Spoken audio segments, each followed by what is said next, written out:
and welcome to the Ladies of Lorcana project. Today, I am so excited to welcome Lindsey Prueitt. Lindsey is a Colorado-based competitive Lorcana player and the captain of the Love to Lore team. She's known for her creative deck building, and you may have seen Lindsey online under the hand of Linz, casting online games, streaming on Twitch. So hello, Lindsey. I'm so happy to have you on the show today. Thanks so much for having me. So, where did your Lorcana journey begin? What brought you to this game? So basically, I've had a big interest in TCGs my whole life. I got into like Yu-Gi-Oh in middle school. I think a lot of us did, and then kind of moved into Magic a little, but I really got my start with an online card game that was created by Bethesda for the Elder Scrolls. It was very short-lived though. I loved it. And that's where I got my streaming start, and I became a streamer for that and a competitive player. I got to participate in a couple tournaments for that, and then the game very abruptly came to an end and Bethesda shut it down, so I felt lost for a very No. long time. Yeah, and I kind of picked Magic back up for a bit, but it just didn't have that feel for me. And then I don't remember exactly where I saw an advertisement maybe somewhere that linked to the Lorcana HQ Discord that had just started. It was literally 2 or 3 weeks before the launch of Set 1. And I hopped in, I saw the cards, I learned how to play real quick, and I was waiting in line at my LGS at launch day. Nice. So, you were there right at the beginning of everything. Yeah, I feel like I missed a lot of the hype, the build up of the game, but I jumped in 3 weeks before the start, which I'm very glad I did. Are there similarities between that and Lorcana? Is that Sort of. It has a kind of mana-based system like Ink, but you just get one each turn. You don't have to use something from your hand, kind of thing. okay? And it had a couple different strategy. They used a lane mechanic where you had 2 lanes, and you got to pick which side you put each character on, and they could only attack other characters in those lanes. So it was about That's positioning. interesting. Positioning was a big thing in that game, which I Ah, found enjoyable. neat. Well, unfortunate that the game stopped being supported, and Yep. I guess good for the Lorcana community that we ended up getting to Yeah. fold you into all the Lorcana Yep. side of I'm things. here and I'm in it to the end. What has been one of your favorite memories about being part of the Lorcana community to date?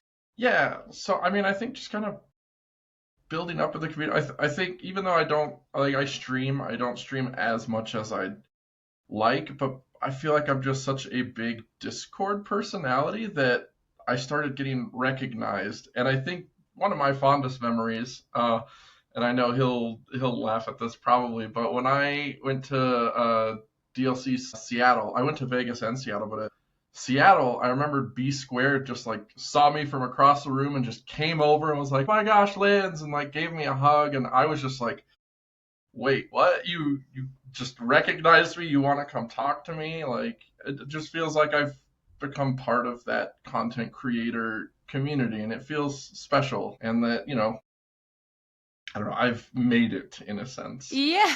and that I get to be part of something great like this. So I think yeah. it's so exciting, like the relationships that people have built and are Hmm. continuing to develop within this community.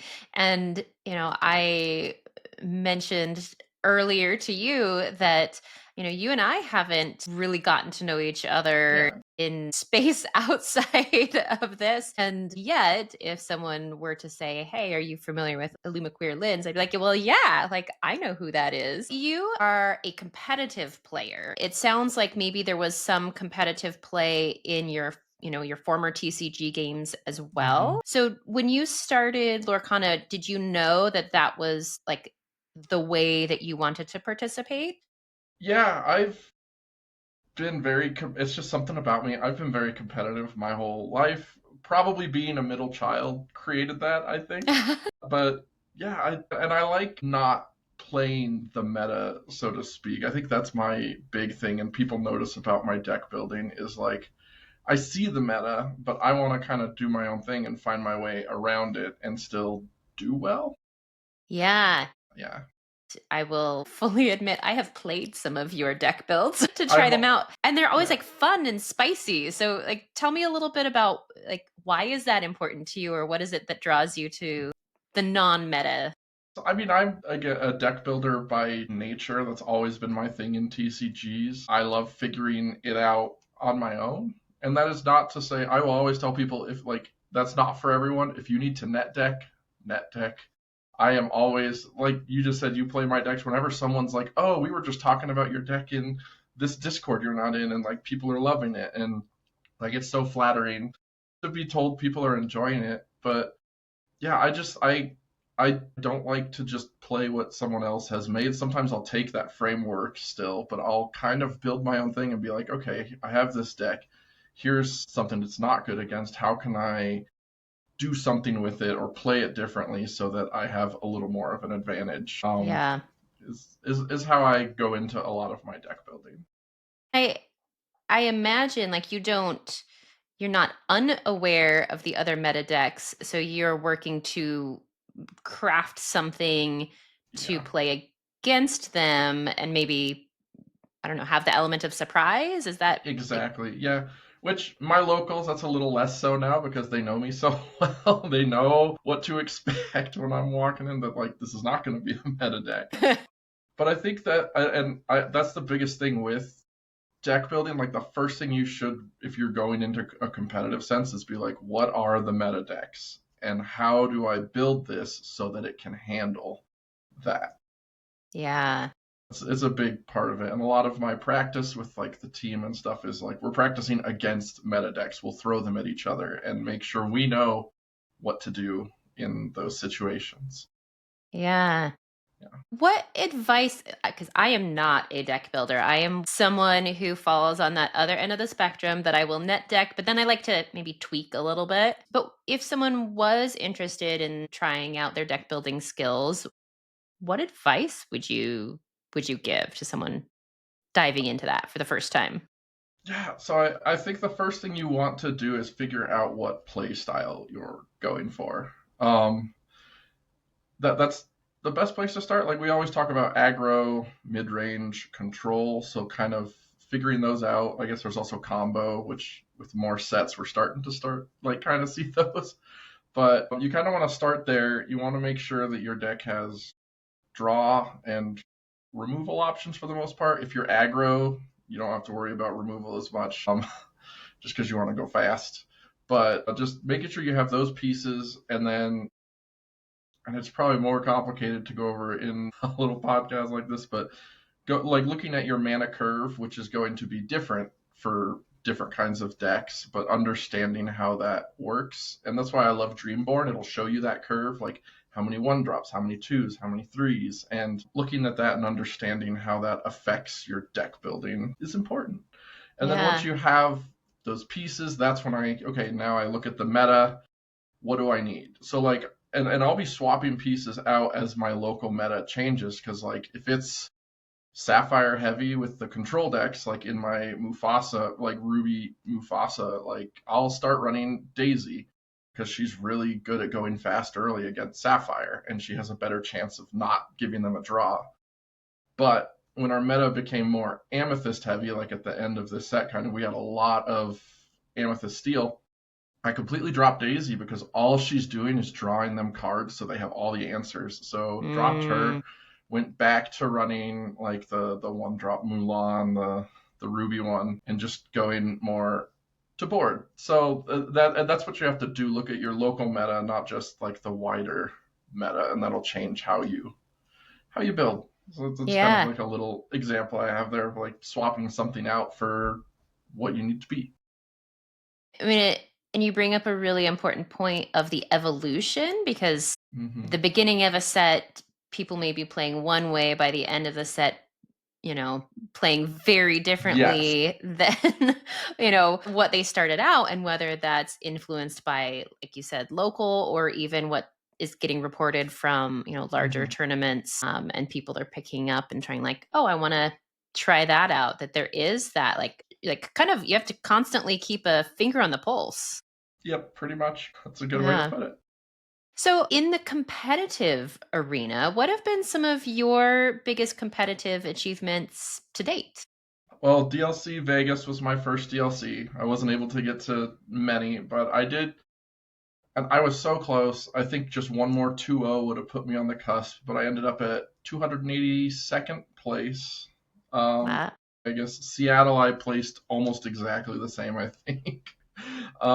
So I felt good about that, even though I didn't quite get to that top 64. I did well, and then just the nine rounds is a lot. By the end of the day, I'm so fatigued. I was definitely misplaying in those last couple games, so something I have to work on. But besides that, set champs have been so fun here in Colorado. We have a really good group of competitive players who are also just really nice. We love helping other people out, and I have consistently gotten a second place mat every set champs. It is my curse. I like to tell people it is my curse. Like this set, I was so glad I got to play against one of my like best friends in the scene. We go to the same local store, and in the Swiss rounds, I beat him, and then we played in the finals, and he beat me. And I was even I think on the play for that, and I bricked a bit. It happens, the variance, and yeah, he beat me, so I got the second place. It's my curse, but I like the second place playmats, and I'm sad they're going away. What is the scene like in Colorado? You are Denver Hmm. area. Is Are there a lot Yeah. of stores to play at? So Denver, if you've never been here, it is a very spread out area. It is very large. Just to get to the other end of Denver, it's a 30-minute drive. So we have a lot of stores, and we've tried working with them to try and spread their leagues out more. That hasn't always been the case. We tend to have most of our league days is on Mondays, so everyone kind of just has to pick and choose which one they go Oh, that's a to. bummer. It is because it makes the turnout a lot smaller. And a lot of us have noticed that. We've tried talking to the stores, and everyone's pretty much like, well, no, we did our day this day first. But everyone will say that. And we're like, okay. But like Thursday, I think Thursdays we have 0 stores doing league. And we're like, can someone do a Thursday? Because like that would open things up. You guys can get more players in the door. So that's been our biggest issue, I would say. But otherwise, like set champs is always great. Everyone comes from all the different stores to play at every store. And like I said, we just have a really good, friendly group of people. No real issues in the Denver area with that. It's been Nice. fun. That's awesome. Yeah. How do you prepare for competitive events? Like you mentioned the DLCs being really long, taxing days, Yep. whether it's set champs or larger tournaments like DLCs. What does Hmm. preparation look like for you? I mean, preparation beforehand is practice, practice, practice. Make sure you know your deck inside and out, especially if you're net decking, which is totally fine, but you need to make sure you understand how it works. But I mean, outside of that, for DLCs and long set champs, bring snacks, bring water. I think water is the big thing. Make sure you have a water bottle with you and that you are actually drinking it and not forgetting. Because yeah, that fatigue definitely sets in after 5 rounds. I am beat. In good rest beforehand.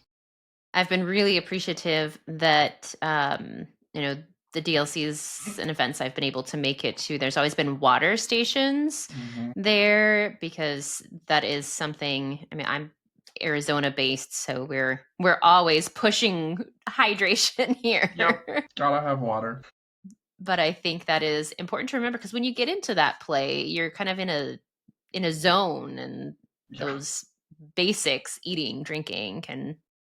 and I've fallen into it. I get very in that zone. I tend to be very fidgety while I'm playing. I get those nerves a little bit, so taking a Mm, second to breathe, I think, is also just good. yeah. Get a little meditative if you need to. What are some ways that you center when the nerves come up? Because that's a very real aspect of this. Definitely, especially when you're in a tough spot. Yeah, just taking a second to again breathe. That's more important than playing fast. Take your time. Um, obviously, don't take too much time, but don't rush yourself. think through things, and just some good big meditative breaths helps a lot. While you're in that zone, you're not realizing all those nerves all the time. Yeah. Yeah, our bodies sometimes will Hmm. take over in in that department and then get that little disconnect between brain and body. Yeah. So, going back a little bit to talking about cards and some of your like deck building, are there any cards or mechanics that you feel are undervalued in Lorcana? I've definitely got two cards in mind. And anyone that knows me will probably know how much I talk about these two cards. One of them is from my first set champs that I, got second place in, of course. But I've been running the Ruby Mufasa deck for a very long time. It's my favorite build. I love the character based stuff, but I feel like I was one of the first people in set three that was really high on Perdita, the Mm. legendary. Very high on her. And people downplay her a lot more now, and I get it because Ruby removal has kind of pushed that way with she only has one strength, so she's easier to get out. But back then, I think I played almost all Steel Song during that set champs, and I will say every time I put a Perdita down on the board, it's that 6 willpower, the Steel Song players would look at it and be like, what? And she would just sit here pulling piglets back out of my discard every turn, and they kept having to deal with it. And Perdita would just pull games back so easily. And then even against Ruby back then, after I would always hold the Perdita in my hand until they played the Be Prepared. And every time the turn after the Be Prepared, Perdita brings something else back. It just starts building that board back. If they have a second Be Prepared, then okay, yeah, you got me. But that's how I got the second place. Was Perdita pulled a lot of weight in set three for me. I thought she Nice. was great. And then my new one that I'm very high on, and I think people are annoyed by me talking about her, is the Raya from this last set, the ruby one that lets The you set 6 untap. Raya, yeah, when you ink. Yep, when you ink, you get to untap that card. I pulled that out the very first tournament we had here in Denver. It was okay, I think, and I remember sitting across the first game. I pulled off the perfect Raya combo that I'd been working on, which was you play the Amber Gaston, who taps and lets you get 2 free ink basically for a character. You tap him, you pay 2, you play the Raya, then you ink for turn, untap Gaston, and then you have 2 ink plus the Gaston. You can tap him again, and you have 4 more ink, and then play the Rapunzel to heal the Gothel you played the turn before. Draw Wow. 3. So I got a Raya and a Rapunzel down on turn 4, My gosh, Andrew and cards.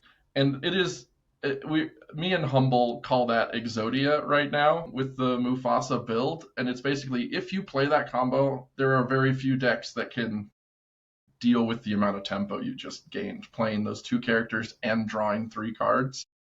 That's huge. It does not happen every game. It's not an easy combo to always pull off, but when I do, I can count on one hand probably the games I've lost pulling that off because it's not many.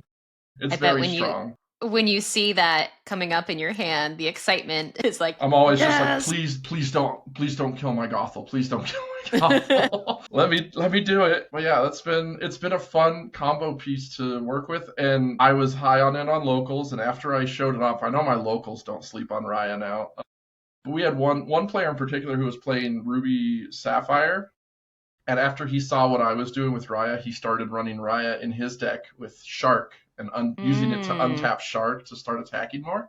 And he did really well at set champs with it. So I'm glad that I got to bring Raya up to a competitive level locally, at least. I don't think it ever really caught wind in the larger meta, which I think is a shame. She's a very Yeah. good card. She's still only 25 cents on TCG Player, I think. Wow, that's crazy. Yeah, and I can see how she would be so good in a Ruby Sapphire build with all of the ink ability. Her one downside is that she does say once per turn, Once per turn. Okay. which I think is a good move. She would be insane, but I think as the game goes, the more tap abilities we get, like Gaston, where it's not a quest, it's a tap, Right. the stronger Raya gets. And I know with this new set, I'm looking at that new Amethyst Queen, the legendary, who like Mm. taps, put 3 cards back in your opponent's deck, and you gain 3 lore or 4 lore if there's a princess.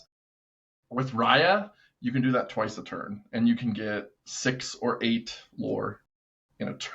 I think, Wow. if I'm remembering the card right. But yeah, you gain a lot of lore, so that's a combo I'm looking at. And I think again, as we get more tap abilities, Raya gets better every set. So invest in Rayas. Get yours All now. right. Get a playset. Card's Heard it really here good. first. Yeah, so those are my two for Do sure. you have a favorite style that you like to play? Like, do you like the combo style, or are you more Yeah. aggro control mid?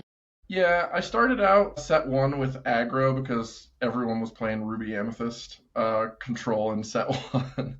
So I started out with aggro, but I'm a mid-range player for sure. I like mid-range tempo, just playing really strong characters on curve, which is why I fell in love with Mufasa in set two. But I know in set one I was playing like an Amber Sapphire version of that. Ended up being really good. I won some local tournaments with it. Wow, Amber Sapphire. That's not an ink. Set one, yeah. Okay. In set I like that you're one, like set one. so I think at the end of set one, we started discovering this Amber Sapphire midrange because then everyone was playing Steel Song because that became a thing. But with the Amber Sapphire, we were just playing characters with big butts. We were playing the Surfer Stitch. We were playing Hades for removal in blue, and basically just trying to get these big characters down. Removal in the game was not big set one, so we didn't care about it as much. And Rapunzel was the strongest draw in the game back then. We all remember that. So we were running her, and the deck did really well at the end of that set. And then ever since then, Amber Sapphire has probably been the worst ink comp. Right. I was gonna say it is not They, one that is, at least currently as of recording this, considered yeah, anywhere near a top yeah, they tier they deck. stopped supporting that kind of just big play. Removal just got better, and Amber stopped getting draw power. Rapunzel was too good, I think, and they just stopped giving it the ability to draw cards. We'll wait before we give those Amber players any more draw ability. We're waiting. Well, one of the other things that I wanted to talk to you about today is your role in the Love to Lore community and being team captain. So you are both like a member and moderator of the Love to Lore community. Hmm. Listeners, viewers who are not familiar, how would you describe what Love to Lore is? Yeah, so Love to Lore was started as just a community space for women and other marginalized genders, so transgender, non binary, anyone who's very gender fluid, queer. Just a space for us to kind of grow our community, a space for us to talk and support each other with any of the issues we're facing, because we want Lorcana to be a space for everyone. And for it to be that space, we need to have these communities that help us branch out because so many TCG spaces are not as welcoming or friendly or open to women and other marginalized genders. Lorcana has seemed very different in that regard, and we love that. There's a lot of Mm. women out there playing, and we just want to keep pushing on that and get us in there more and start breaking into the competitive space. Yeah. Were you part of the community from its inception, or Yeah, how did you join?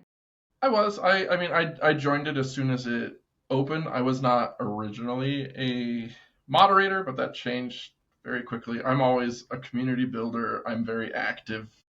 People know that about me. So I was reached out to help out, and I was happy to for a community like that and help build that space. Fantastic. Love it. And then you said that part of the, role you take on there as well is developing the competitive side of the Mhm. community. So you are the team captain of the Love to Lore competitive team. Tell me a little bit about the team. When was it formed? Yeah, it was pretty early on in the inception because it was a one of the big ideas. It started with the early DLCs. There were no women, no marginalized genders making that Day 64. I think we've had a couple since Atlanta make Day 64, but never more than like two. per DLC, and I don't think any got into the that top 16 slots for Worlds. It's very skewed male. So we really wanted to start pushing on that and get a team together where we can work together to become these big competitive threats in the in the scene, so we can start getting our names up there. Why do you think the competitive scene is more male dominated? A good question. I mean, resources I think could be one thing. There's less out, like a lot of teams, not all but a lot, do tend to be more male focused. There are still more men in the competitive space in general than women and other genders, so it is skewed in that regard just by sheer numbers. Right. So I think with Love to Lore, we're just trying to help provide that resource to people so Yeah. that we can fix that. Yeah. Boost Yeah. those numbers, give us a space where we can figure out the competitive landscape and boost everyone's skill. Just start working on that. I think a lot of women get discouraged early on in their TCG journey because there are some men in the scene that very much put down women's skill, and that's hard. And we hear a lot of these stories in Love to Lore. We'll talk about some of these things that happen and try to talk through them and support each other instead of, when women don't have that community to talk to and work through it, we might just give up and be like, okay, this isn't a space for me if this is how the men are going to act and treat me. And so then this person who might have one day become a TCG great and a strong competitive player just doesn't because they get pushed out. Yeah. You know? Yeah, I think that there is that statistic element of, hey, there are more men playing the game still. And I think there's almost a systemic element to it that historically in other TCG spaces, we're looking at many of the top competitive players in Lorcana have experience in other TCGs. And if that history of experience and competitive play hasn't been as available or welcoming, not that maybe, you know, the community around Lorcana isn't trying to change that and, help support that, but there is just this disparity of experience. So it's almost a systemic piece that can sometimes feel, in my opinion, that women or marginalized genders may be kind of starting off on the back foot. So I love that the Love to Lore community exists and is really making efforts to help support, you know people who are wanting to be part of the competitive scene and allowing that to be possible. Yep. Thank you for Yeah. your work and contributions in that, because I'm sure Of that's not course. a small thing. How do you guys practice and prepare as a team? What is the time Yeah. and commitment in doing something like that? So currently, most of us, it's webcam games. That's about the best we've got right now. Some of us will try and use simulators, Tabletop Simulator being one that seems to be kind of okay-ish to use. Um, but we try to do weekly. Weekly is my goal with everyone to be like, get on at least once a week here, like outside of league, but like with teammates and play and practice. And we also have our own team deck building chat where I try to encourage people to be more active and let's talk through these deck builds. Let's talk through the meta and what we need to beat and what we need to put in our decks. So kind of both of those things help. I think once, in the future when we get a digital client, that's going to help tremendously with Mm, time commitment because I know it can be hard for people to get webcams set up and playing through games on there can be very slow. So we're all fingers crossed right now. I know on a digital client, yes. hopefully. What are some of the biggest challenges you've faced in captaining a team? Is it being able to find that time? It can be. I think the hardest for us as a team, because we're a little different than other teams, is getting everyone's schedules together as far as trying to have working meetings. Because most teams, you'll notice, are more like local, and they're people that come from the same LGS or same area. They meet in person. They're able to play in person. Love to Lore is very different because we are from all over the US, and we have some UK members as well, and we're still bringing in people from other places. So trying to get a meeting where people from the UK and people from the US can all meet is a challenge. And all of our play has to pretty much be virtual because of that. So that's a unique challenge that we have that we're still working on, but it's going well, I think, and we're building up and getting there. That's got to be challenging, and especially if that spread. Gosh, if you have someone on like West Coast, California based, and then someone in the UK, like you're Yep, really different time schedules. yep, yeah, it can be a challenge for sure. What are your hopes for the future of the Love to Lore team? Gosh, I mean, I want one of us to, place in worlds at some Yeah. point. That's the big goal is get someone up there on the main stage, really. But I think outside of that, our general goal is just getting women and marginalized genders recognized in the competitive spotlight and get Lorcana to switch its thinking around as not as male centric as other TCGs and to take us seriously because I know there are talks where that does not happen even within Lorcana. So Yeah. I just want us to be taken seriously and put up a good fight and get ourselves up there. If people are interested in knowing more about the Love to Lore competitive team, where can people go to follow the team and keep up to hmm date with what you guys are doing? So we do have, I know for sure we have an Instagram. I don't run the Love to Lore Instagram itself. We don't have like a team one. It's more that general women's community, but we have an Instagram if you look that up. And then again, anyone that is a woman, a marginalized gender, whether that's trans, non binary, you can join our Discord. That is our main space. We don't accept cis men, unfortunately. That's kind of where we draw that line. It is a community for us so we can build and integrate into the greater community. So respect that. But yeah, anyone else, join our Discord for sure. But otherwise, follow Instagram for updates on that and what we're up to. Awesome. Well, I hope that we do see some Love to Lore team members placing, in those top spots coming up soon. Yep. So we've talked a little bit, side pieces here around the female perspective in the TCG world, but that's something that's really important, and why I want to do this project is let's highlight members in the community, the role of women in this community, and to recognize that there are unique challenges. So, as a woman in the TCG community, have you faced any, challenges or unique experiences yourself? Oh, yeah, I see definitely. a big Yeah, I'm nod like, going on. yes, I have. I mean, I'm fortunate that I kind of did make a name for myself early on, but I will say the first 1K I went to, set one at my LGS Advantage Games. Love it there. The owner of there has been very supportive, especially of me and my trans status. But I remember we had a player there who Ruby Amethyst diehard. He told everyone he would always go around saying the meta's solved. Ruby Amethyst is the best. No one should play anything else. And he, came into that 1K thinking he was going to beat up everybody. And I sat across from him and I was playing my own Emerald Sapphire. I called it Baja Blast since set one. I think I coined that name for the deck.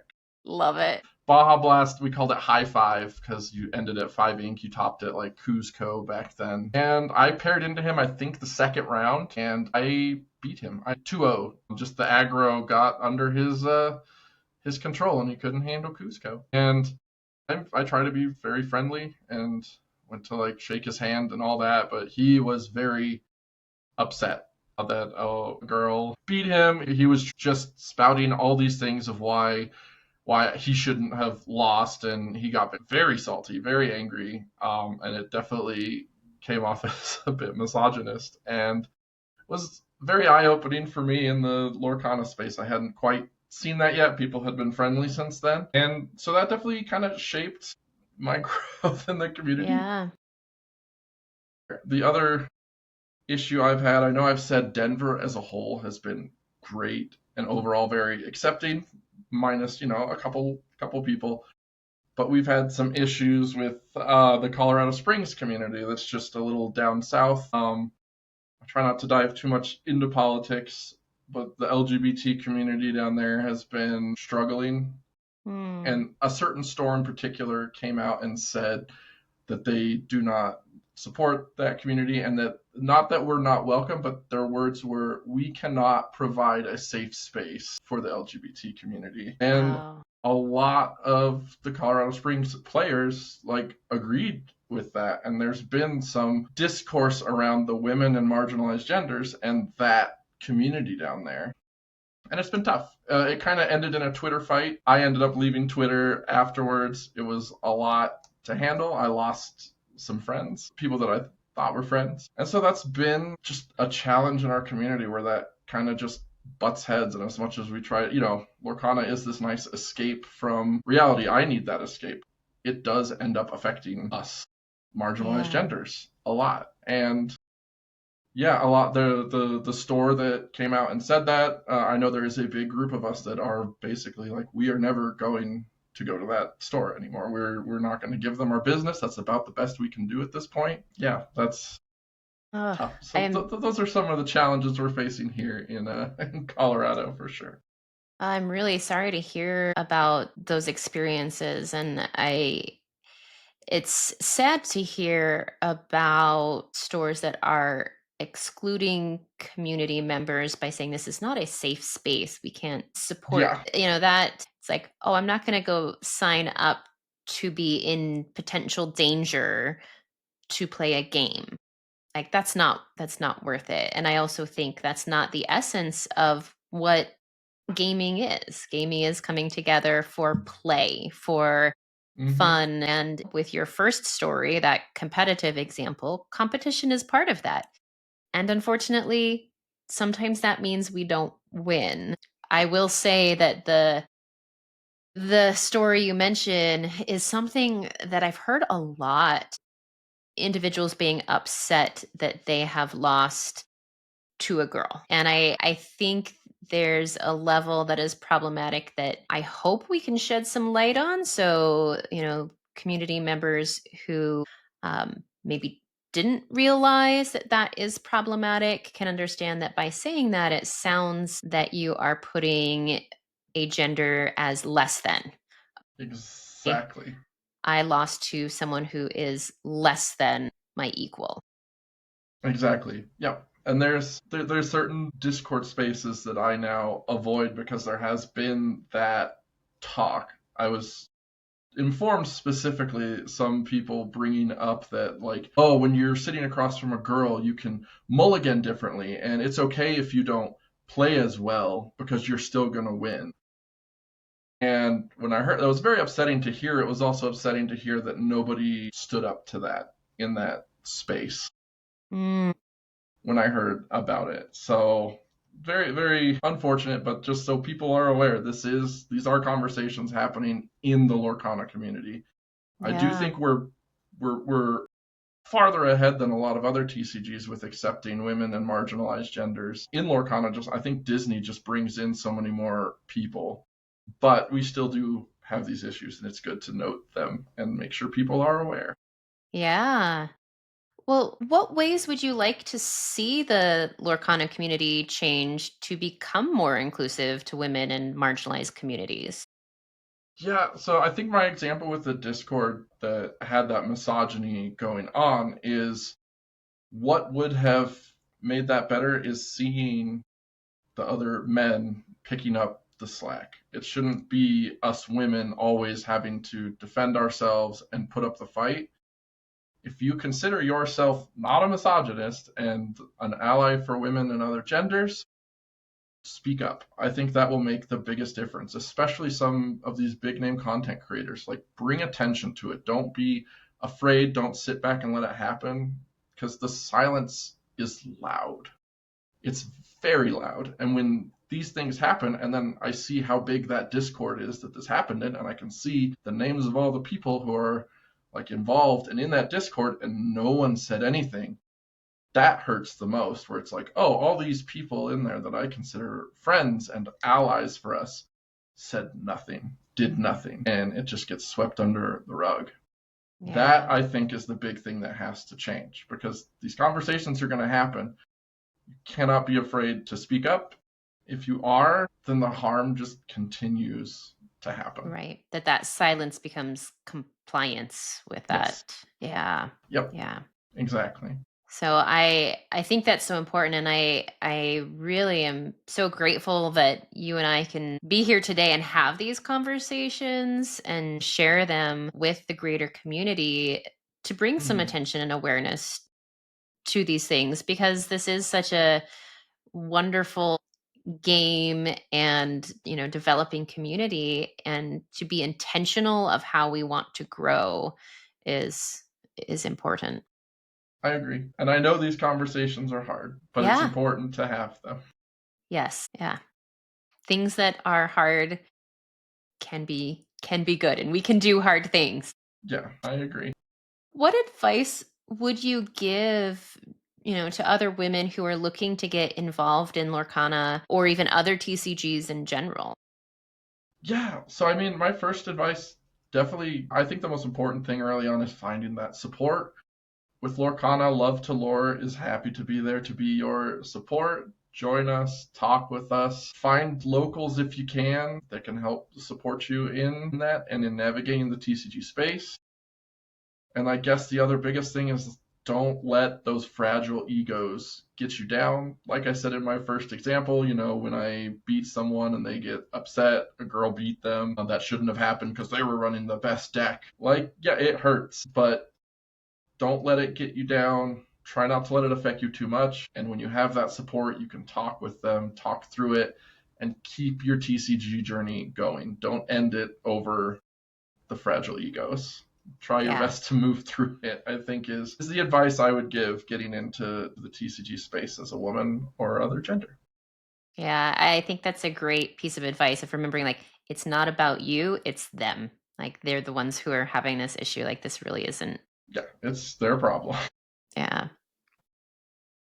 Well, outside of Lorcana, who are you, and how do you balance your, personal life with, your work in the community Mhm. involvement and all of what you do? So I am a rare extrovert. I feel like that is just not much of a thing anymore. Everyone I know is an introvert. So I'm very busy and I find joy actually just having so much stuff to do. Another reason why I was happy to pick up Lorcana and have this hobby I can invest in and spend a lot of time in. But I do a lot of other things. I'm a gamer. I help run other communities, some queer local communities and getting those going. So I host events for a lot of that. I have a wonderful partner that I spend a lot of time with. I have a lot of friends that I try to schedule time with. I'm a very busy person. And for Sounds like me, you have a full schedule. I was going to say, my Google Calendar is, I'm very thankful I have something like Google Calendar so I can keep track of things and not overlap. So organization is something I actually really enjoy doing. And I know that is not for everyone, but I love getting into sheets and calendar and like planning all these things out and staying organized. Sounds like you need to, with all of the different Yeah, things you've got yeah, that you're juggling. but that's what like having all these things and being part of these different communities and having friends within those communities is what brings me so much joy. That's what makes me happy and feel fulfilled in my life, I guess. So I like being busy. I like having a full schedule. I still try to make sure I have like one day a week that I have for me. My therapist is thankful for that. But I get a lot of joy doing these things and being so busy. All right. Well, next we are going to talk a little bit about this fun creative assignment that I'm doing with this series, where I am asking everyone that I interview to create themselves as a Lorcana card. So there's no right or wrong way to do this. I've always said, like, you can do stick figures, macaroni art. You chose to do some digital, but I'd love to talk a little bit about the card. So I'm going to just pull it up so our viewers will be able to see this. We have you as an amber card, 6 cost. Stats are 4/4. When you play this character, draw a card for each other character you have in play. All right. So tell me a little bit about what you came up with. So I think most people know, again, I'm a Mufasa player through and through. I love Amber. I want Amber to not be the worst ink anymore, which feels like where it's at. I love Amber. I have a lot to say about that. I know people have seen me rant about it on Discords, but my goal with this card was what Amber needs, I think, to get itself back in the game is a draw engine akin to Hiram, something that can feel strong, but still, Amber's draw is always conditional. There has to be something. This is like Amethyst is the only ink that's getting unconditional draw, and I understand. Like that's kind of its identity. Amber's is conditional, but we just don't have anything pushing that and getting us the Hiram level. The reason Amber has fallen off so much is since set 2. As soon as Hiram was introduced, you gave another ink a draw engine. We had Rapunzel, which just isn't quite as good because challenging just isn't as big a thing anymore. But you put this card Hiram that paired with these popsicles and you're drawing so many cards. So Sapphire now basically has unconditional draw. I don't even consider it much of a condition anymore, and they're just drawing so many cards. They could get so far ahead in resources, and the other inks just can't. And my biggest thing with like deck building, again, like I said, draw and removal are the two big things, and I think every ink needs one of those at least to have like an identity. So Amethyst has the draw, Sapphire now has draw power, and then Ruby and Steel are like our strong removal. And then Emerald got Diablo as a draw engine, and Emerald has a lot of these bounce removals. So they all have those pieces to be able to use them as a main ink to build your deck. And then we get to Amber. The removal for Amber is characters with 5 attack or more with the world's greatest criminal mind and the mini musketeer, and that's just those 2 cards. That's it. That's all you get. And the draw is Rapunzel. Still, since set 1, Rapunzel has just fallen off because challenging is so much less a thing. Removal is better now. We don't need to be challenging. Characters aren't left with damage. Rapunzel isn't good like she used to be. So because Amber is lacking both good draw engine and no removal, it is simply a support ink. 100%, especially going into set 7 now with the new Belle in Sapphire. I don't see Steel Song even keeping up anymore. That's about the only Amber deck that's competitive. But when you think about Steel Song, Amber is just there for the singers. There is nothing else in those decks that Amber is really providing. Maybe like if you run Piglet or Lilo as a aggro option, but the main draw and removal of the deck is all the steel cards. It is a steel deck with Amber as like support. It's just there to help with the singing. So that's why I made the card this way. I'm like, if Amber had a card that drew like this, character based, you could make it 5 or 6 cost, so it comes in a little later. But like if we can draw a card for each character we've stuck to the board, we're good. We've got our resources now to keep the game moving forward. So yeah, a long-winded answer, but that's where I'm coming from to try. My goal is I need to fix Amber and put it back on the map.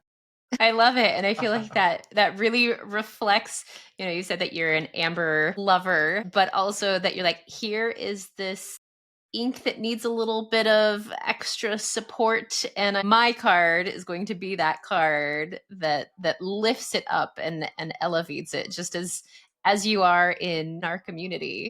Yeah, I just want Amber to not be the support ink anymore. I want it to be what it was in set 1. I want it to be a powerhouse ink that people take seriously and can be your main ink. And then something else can be the support color that you mix in with it. Well, thank you for participating in the create yourself as a card. Yeah. And thank you, so much for being a part of the Ladies of Lorcana project. Where can people follow you, your work, or keep up with your content? I go by Illumaqueer Linz, usually all one word with a Lindz at the end. I'm on Twitch for streaming. I've been trying to get on there a couple times a month for webcam games. Once we get a digital client, I will minimum be on their weekly. That is going to be my favorite thing. I'm also on Blue Sky, which I switched to after leaving Twitter, Instagram, and you guys have probably all seen me all around all the Discords. So you're always welcome to reach out to me there as well. Any final thoughts or projects that you'd like to share? Yeah, I think, like I said, as soon as we get anything digital, I will be in there as a streamer. You guys are going to see a lot more of me when I have a lot easier access to just showing games, showing off my decks. But yeah, otherwise, keep looking for our webcam games. I want to get our team in my streams more so you can watch some of the stuff we're doing, some of the decks we're playing. And yeah, we're also hosting some tournaments within Love to Lore, some casual, some competitive, and I'll probably be casting those as well and doing some commentary. So those are kind of what I'm focused on going into this next set for sure. And then I do know Love to Lore is also involved in the ICL tournaments that are going on. We're one of the teams, so you can look for us playing on there. Fantastic. Thank you so much. And I look forward to, once that digital client comes out, being able to watch your streaming content more regularly.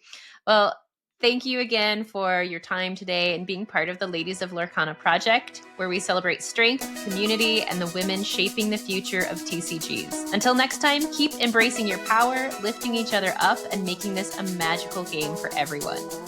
If you enjoyed today's show, please like, subscribe, and follow Lady Lore 20 on YouTube, Instagram, or Blue Sky.